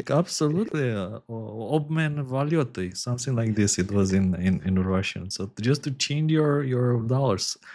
And this attack, it kind of reminds me of that because in a way it's so similar to changing money and you looking at the exchange rate. You look up and you see the exchange rate is like $1, 200 rubles. You say, wow, that's a fantastic exchange rate. So you take your dollar out of your pocket, and by the time you give it to the cashier, The digits the move. exchange rate is $1, 1 ruble.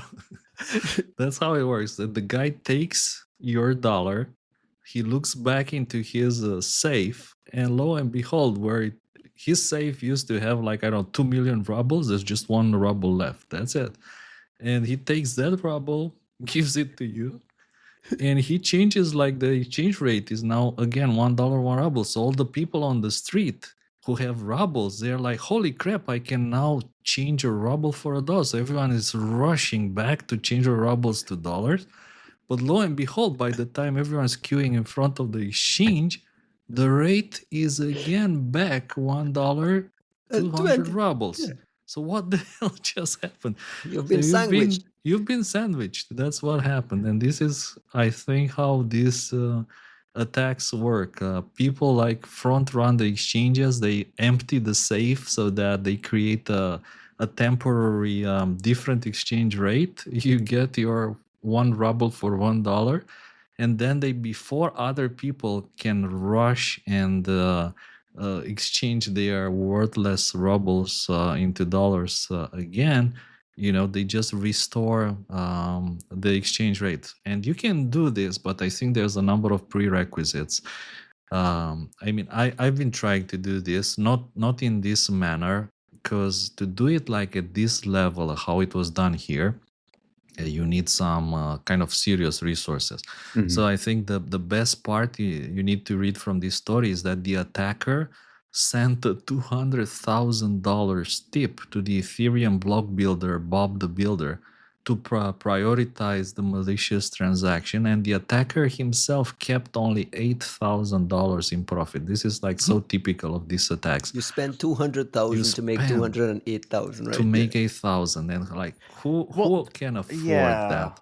That was the part I was hoping you understood or like had some insight into, because I can understand why you need somebody kind of ready to very quickly accept or validate your transaction, right? In the way that cryptocurrency works.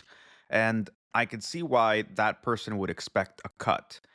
But 200,000 to $8,000, and then saying that the person with the $8,000 is the attacker, but the $200,000 tip Above the bill. receiving is just like an innocent bystander, that right off the bat doesn't make a whole lot of sense to me.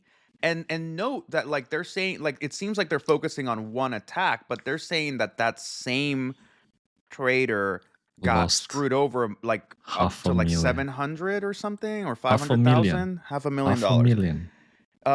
So I feel like we're not seeing, like, we're not only are we seeing the tip of the iceberg, but I think we're mischaracterizing its shape and its nature. And like there, I think, to me, as an ignorant bystander, I just don't feel like I'm getting the whole story here. B, like they mentioned that this might possibly be a form of like money laundering, which would make more, at least it would make a bit more sense. You're saying, oh, we don't mind these losses at all because, right, like they're actually, illegal like we're taking illicit funds and we're somehow washing them, and then you get all kinds of advantages, right? The person, quote unquote, losing money gets to report losses, which means they offset taxes, and the other person that's, quote unquote, making the money gets to have these like cleaned bills in a way. But I still don't think I don't think I get it. B, I I also am immediately reminded of like the flash crashes and dark markets of like earlier stock trading, like high frequency stock trading. This That is Same, what you, yeah. it brought back. Yeah, this is the memory it to, brought back. This HFT thing that was documented in the book, because there's a fascinating story in Forbes on these MEV crews. Apparently, it's not illegal either to be doing this kind of front running, get in and getting the can't be price. illegal when there's no regulation and laws, Exactly. nothing. Like, Why would be illegal? Like, But there are like crews of guys who do this, and they target each other as well. So that that's awesome. why would it this be It's like illegal, the guys? Olympics, right? They were saying this is like the Olympics. Like my mathematician team here, we have like Greek mathematicians, Russians, Romanians, Hungarians. Everybody is like fighting the other MEV team with their mathematicians, and like Math we're and cocaine. math, cocaine, and DDoS. Yeah, And to DDoS the DDoS. other MEV bots so that we get to rip off people faster than they can actually rip off our I was Ryan, what just was the Michael Lewis book? It's like was it Flash Flash? Boys, yeah. Flash Boys. Flash Boys. Yeah. Yeah. Nothing is new under the sun. I It's was just fascinated by yeah. the Forbes story. Part of it was like they actually created a loan, an abracadabra collateral for a loan denominated in quote unquote magic internet money. It's actually included. Like we made that up here on this podcast, started calling it magic money. It turns out that it's already part of that ecosystem. About some so I credit. was wrong there. It also points out how much crime and fraud and malicious activity and kind of like the worst It's of the not worst. crime. jungle. There's no It's a jungle. laws. What's It's no you know? money, it's magic. Look, right? It's How not can you steal? money. Let me put like you go into the jungle and you get eaten by a lion or a snake. Go on. Whose fault is it? The snake's, the lion, or yours? It depends, man. If you think you're going into the jungle and it's Jurassic Park, there is some version of liability into, right? You thought you were going into an amusement park and a fucking clone T-Rex shows up and eats your children. There's usually some discussions of liability. Dude, it is insane. Like, it is insane. And like, look, here's the thing that matters. And this is where like the joking turns less funny, which is the reason we cared about dark markets and flash markets and high frequency trading is they were fucking around. And when finding out phase came, it was like a huge economic disaster that like rocked portions of the economy. in ways that were completely unpredictable and unprecedented, because you had money being moved around in insane automated ways and failing in unexpected but massive rippling effects. And that's a discussion we had, I think, last episode or the episode before, where I'm like, who the fuck are these people that can afford to lose $1.5 billion here and And just $700 blink. million over there? And like, no problem, no issue. They just get up, dust themselves off, and move on. We don't even find out who are these fucking people that are losing all this money and don't feel it. And I think we are still in the fuck around phase, the same way we were with like CDOs back in 2005.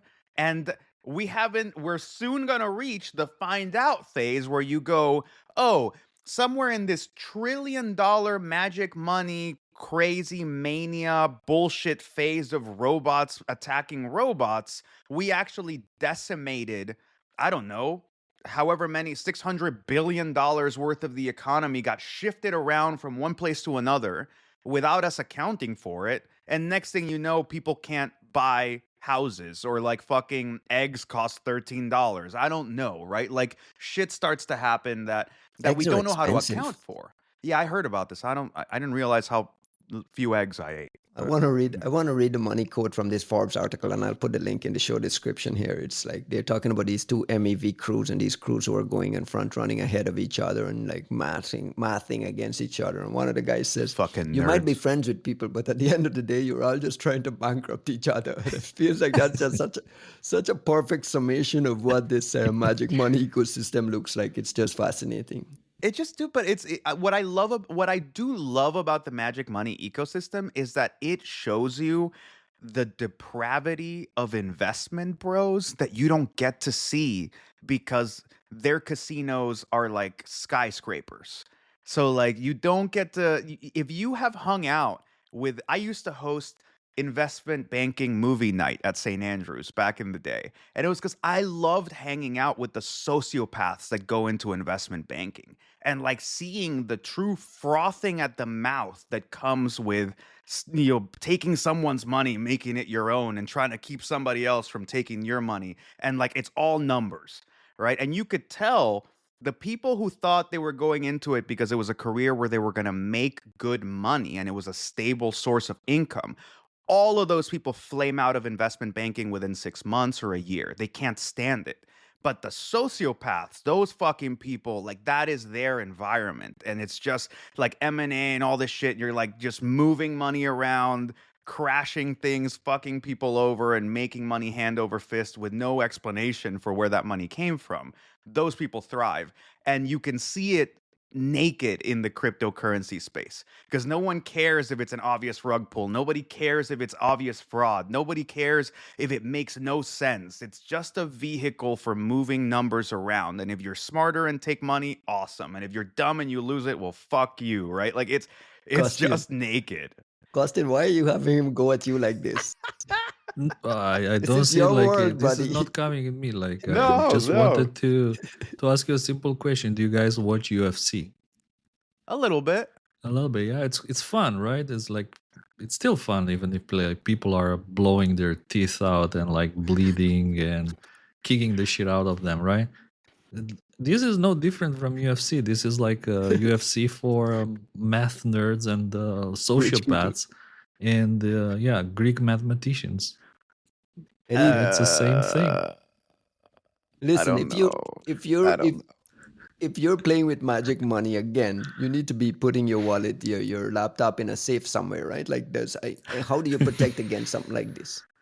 So one of the reasons why this attack worked is that because the trader was doing this on a Uniswap v3 exchange that was not the official Uniswap v3 exchange, because the official Uniswap Because of has a course. protection against malicious math bots. So in a way, he kind of asked for it. He's playing in but the mud and he doesn't Some want fucking dirt on his gambler, shoes. like bro. instead of exchanging your dollar for rubles at the bank, you went to the back street in Moscow and you thought you were gonna get 300 rubles for $1, but instead you got 3 rubles. You got That's- 3 And rubles you for could have gone to $300. And a bunch of the newspaper. bank, right? To the Bank of Russia on the main street and get 150 rubles. But no, Dude, the you fact that wanted you're the talking 300. about rubles, it makes this really hard to take seriously because those fucking things aren't worth the paper that they're printed on, right? Like the paper is I more don't know. expensive than the value of the ruble itself. You need to But I take your buy the point. dip. Buy the To buy dip. the Look at the dynamics. Russia's making a strong comeback, guys. The ruble is gonna come back. Look, It's gonna be the if next you euro. know what's happening in the world. If you look at what's happening in the world, like the U.S. stock market, I don't know, your not so magic money into the Tesla Oof. stocks and Tesla. Everything's just computer. S&P 500. I don't know. Like suddenly, magic money look very enticing, and actually, there's a very interesting interview with Yanis Varoufakis, who was the I just listened to his book on the way up here. he's the Techno form. feudalism. Oh, okay. Yeah. Sorry. A very interesting guy who was finance minister of Greece, and he talks about Trump's new policies and what he thinks that Trump is trying to do with crashing the economy, devaluating the dollar so that he can buy back the U.S. debt with magic money. With magic money that are not pegged to the dollars. So I think that's interesting because in a way, this story that we're talking about, someone was trying to swap USDT to USDC. So those are magic money which are pegged to the dollar. $1 is one USDT, a Tether US dollar. And this works as long as Tether, the company behind them, and Circle in the other case, they can guarantee and they say, like, whenever you come to me with a magic dollar, I'll give you a real dollar for it. Right. And we have a vault here that is full of real dollars. So whenever we get a magic dollar from you, we burn it and we give you the real dollar.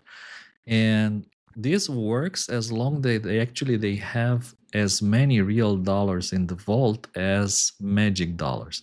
And just imagine if somebody starts buying the US national debt with magic dollars. And there are not as many magic dollars as real dollars. I think that's what I think our friend Yanis what Varoufakis Yanis was saying. is maybe he wants to see a 5-dimensional chess move, and people are out here playing like not checkers, but like Backgammon. yeah, they're not. It's they're- backgammon with dice. People are out here eating crayons, and this motherfucker thinks that we're like watching 5-dimensional chess happen. I would not look. There is a possibility, right, that like Tech MAGA, the JD Vance, like Circle, the Peter Thiel, and all of Sachs, and all these folks are playing this like insane game of 4D chess. And if the magic money somehow becomes a cheat code to removing our national debt, well, I'll be the first one to build a gold statue of one of these motherfuckers outside of the White House. I would be very surprised if that's the case. I'll be surprised if they had thought about it before Yanis Varoufakis said it, if they had even considered that as a possibility. I am genuinely terrified by the eventual follow-on effects of what's happening in crypto. What people don't understand is that we have effectively been playing with virtual money for like 30 years or so, maybe more, where banks were starting to effectively play with money that isn't even in circulation. It's just virtual money in between these massive banks, and you have these giant like exchanges and notes between them. And that's why we had to have all these attempts at like regulation of banks, where you go, hey, you can't just make up all of this money. You have to have a certain amount of reserves that match this, because otherwise, like, you're playing the role of the Fed by like creating all this virtual value. And you've had the sociopaths in Wall Street like trying to find different unregulated vehicles to play out their gambling addictions in some way or another. And frankly, the the US consumer and a lot of the world gained value from that, because that's what allowed us to do a lot of like refinancing of mortgages and getting all kinds of investment capital, all sorts of great shit. However, we have seen that when you detach the global economy from any indicators of health and any real world indicators of value, not only do you get these massive opportunities for fraud and bullshit and bad decision making, and like essentially, like, it's not being like asleep at the wheel, it's like someone being blackout drunk at the wheel driving the entire global economy. We get situations like 2008. And that still was tethered to something that had a regulatory basis, but like we weren't really paying attention the way we should have. What is happening here? What is happening in $1 trillion crypto market of unregulated shit just swishing around in a way that we can't immediately feel? Because like what I'm worried about is like that is a whole system that is built around overreach and like survival of the smartest, the fittest, the, most coked out. And when they inevitably lose, because someone has to lose and someone has to win in a game where you're all just out to bankrupt each other, what happens when the bill comes due? Like, what happens when somebody goes to make one of these ridiculous transactions and they realize that, like, there's no money coming from the other side anymore, or like things don't quite work the way they expected to, and the bill comes due for everybody else? I tell you what happens. It happens the Magic Tuesday or the Magic Monday. It's not the Magic Black Monday. It's a Magic Monday. Crypto Monday. While you guys think about your shoutouts to close the show, I just wanted to flag this quick story, a pretty shitty story about what's happening to Reuters journalist Raphael Satter. We all know Raphael. He's been covering this industry for years. Good guy. He's a US journalist that had his Indian government citizenship taken away. What's the story? Raphael, who covers cybersecurity for Reuters in the US, received a letter from India's Ministry of Home Affairs in early December accusing him of producing work that maliciously tarnished India's reputation and informing him that his overseas citizenship of India card has been cancelled. It means he's no longer able to travel to India, where members of his family live. This is related to the Appin thing. Pretty crappy that a journalist writing about this stuff gets really caught up in accusations of maliciously tarnishing folks and affecting his everyday life. We talked about this in the past, about how threat researchers, journalists, and so on approach these things when there are real life ramifications for that usually come down the pike. Does this make you nervous, Juanito? I mean, I don't know about nervous. We were at the center of this with Reuters, right? Like, Tom Hagel from my team was doing the follow-up research with the Reuters guys. Our story got taken down also because we received a cease and desist letter from some white shoe law firm representing Rajit Khare. So we've been in it with Reuters to some extent. Yeah, I mean, look, this is I do not want to minimize the effects on Raphael, because I think that's an important human dimension that is being shown here. It is a even bigger problem than what is being described here, because this is the equivalent of like a slap suit serving as a form of unprecedented censorship. I mean, Reuters hasn't had to take down a story. I think it was in like 70 years or something like that. And they had to take the story down for like 10 months because they were being harangued in Indian courts over and it's the typical bullshit of like, oh, you get sued and then they don't show up and then they sue you again. And then, there's a claim, but it's unsubstantiated. And then a different judge gets put in and then that's whatever. The point it's like, of it, right? That's the whole point. It's 10 months of faffing around for this like billionaire douchebag to pretend that like he's some like yoga guru now, instead of like having started this company that you're gonna get this podcast banned. Yeah, it's well fucking documented to have been doing hack for hire.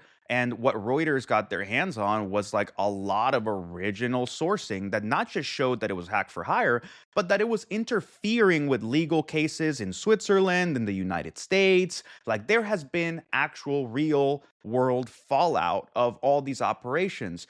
And we've just kind of like been like, oh, whatever, bro. Like let this shit happen. And in the meantime, what we're seeing are essentially, look, what really concerns me about this Raphael situation is I don't mind there being some D-bag tech bro who's made way too much money doing bad shit, who is pissy and wants to find a way to Clearly not very get. powerful and influential too if he can get citizenship revoked. That's my point. And that's where you get like, I look, before we were playing in the realm of like slap suits and like just flashing your money around to try to rewrite history.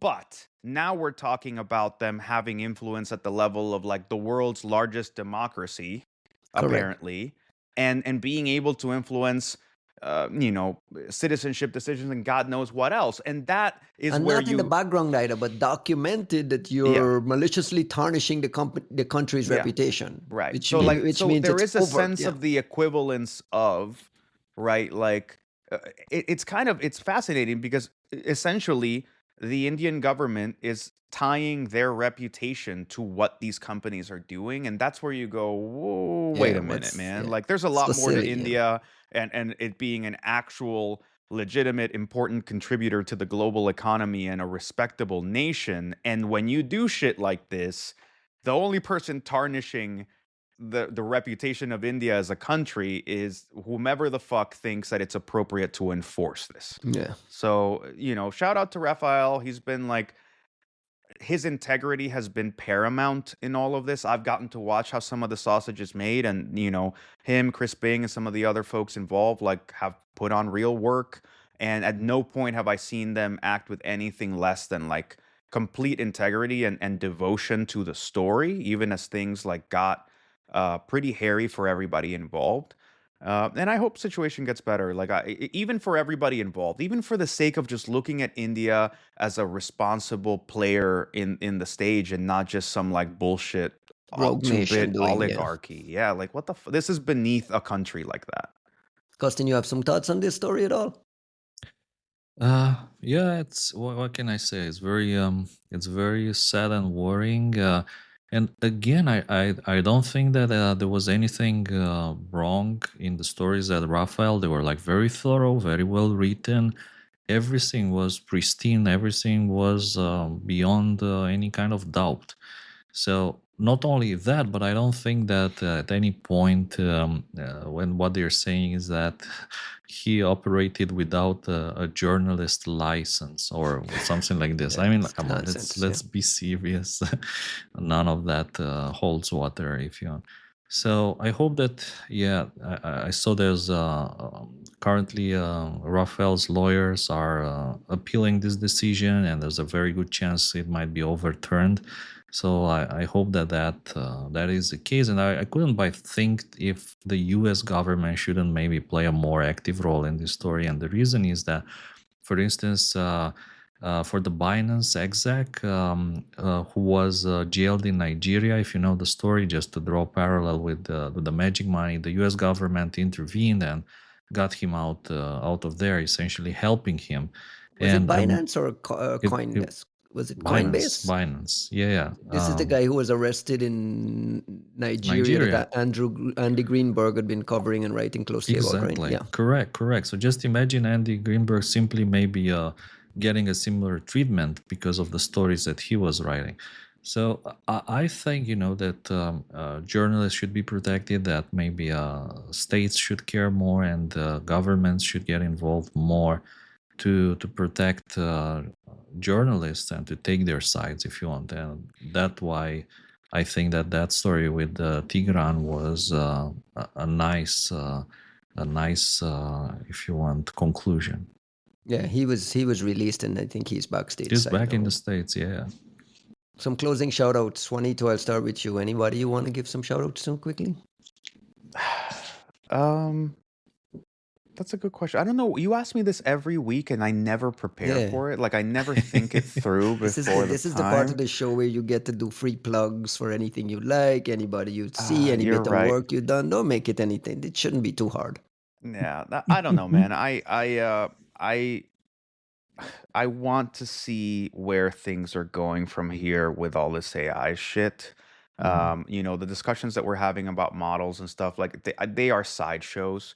Technological development is about pushing that boundary forward, and I think OpenAI needs to focus on being the ringleader, being the organization that is pushing the boundaries of what is considered possible, and continuing to move that forward rather than playing this bullshit shell game of like trying to get this or that banned.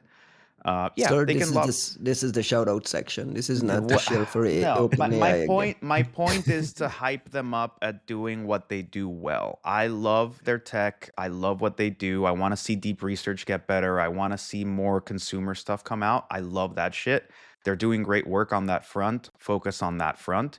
And then to everybody else, like all of we actually said we don't want to talk about CISA for too long. We didn't talk We about did not CISA talk at about that at all. all. We'll do it. We'll You catch know, season next week. There's a lot of well, turmoil and a lot of leadership changes and firings and not firings and red team made laid off and red team wasn't yeah. laid off. A lot to get to. We'll get to it next week. I think it's not. I don't even want to talk about it. I'm just saying, like you have new leadership. Hey, this is It's the U.S. hopefully government cybersecurity agency. We should pay attention to what's happening there. well, yeah. But the whole point of it being like there's new leadership. Congratulations to Sean Planky. It's a new dawn. Show us what your administration is going to be. Tell us what your priorities Good are. one. Put your money where your mouth is. And like, I look forward to it, right? Like, we're not going to just dismiss that organization out of hand without knowing what it stands for and what it's trying to accomplish. And, we have a vested interest in them succeeding to some capacity, right? Costin, before I get to you, quickly, Juanito, let me tee up another shout out for you is LabsCon. Starting to get some folks asking about invites, and obviously the next step is call for papers. Any idea when are you starting to ramp up? I see the Twitter account is starting to be active again. It feels like there's some LabsCon energy happening. Well, we're getting there, right? I think within the next in about a month, we'll probably open the CFP, and that usually comes hand in hand with us opening the invites, usually to the alums first, to try to we'll do about half of the invites we push to the alums first, and then we kind of start opening things up little by little. Super excited for this to kind of come around. We are keeping it as tight as it was the year before, which is to say you're still looking at about 150, 160 people, including the speakers. So there is a certain level of, I'm not going to say exclusivity as much as self-selection that goes into it. There's room for new folks. We always want to see new great folks as long as they fit into the spirit of the con. And I'm looking forward to see what people bring out. Like for me, the most exciting part is that scary tentative energy before and during the CFP, where people are trying to figure out like what's a good enough project, what's research that it's not even that meets the bar of the CFP, but even if you get accepted, what's a topic that's going to have lasting value from June all the way to late September? Right. So there's a sort of, it encourages a certain kind of strategic thinking that I think tends to be very well rewarded considering the kind of awesome research that we get. So I'm looking forward to seeing what people come up with. And in the same vein, just quickly, a shout out to Kristen Del Rosso and the folks who are planning ChinaCon. I know they've been pushing for folks to submit to their call for papers. Their conference is in September, and the call for papers closes on May 31st. So there's like a big giant window in there where there's like an element of staleness, an element of something being lost, something being announced, and so on. It's like a tricky dynamic to manage. Shout out to those folks and good luck to all those conferences, including PivotCon that's coming up. And Costin, you get to close the show. Give me some shout outs. All right. So I'm like Juan. I never think in advance. But since we talked about the administration's 4D chess with saving the U.S. national debt, I simply can't not mention this chess news. Hans Niemann, that maybe you heard his name before, is a chess player that has been accused of cheating with all sorts of weird devices. Wait. Is this Yes, the butt got more plug? Is drama this the than butt anything It plug is the thing at it is. chess? Like, Yes, it is. So Hans Niemann, after that incident, basically nobody wants to invite him to chess tournaments anymore. So now he's playing in Russia, and in Russia, as one does when um, one's career goes poorly, one plays in Russia. he posted photos from the Red Square, and in Russia he actually played 18 games against Daniil Dubov, who is a fantastic, extraordinary, strong Russian grandmaster, very young, who is just amazing, not just in chess, but I saw him, for instance, doing pull-ups with one hand, just one hand pull-ups. And he played 18 games. Hans Niemann played Daniil Dubov for 18 games, and the loser, this is what they were playing on, the loser has to take a lie detector test.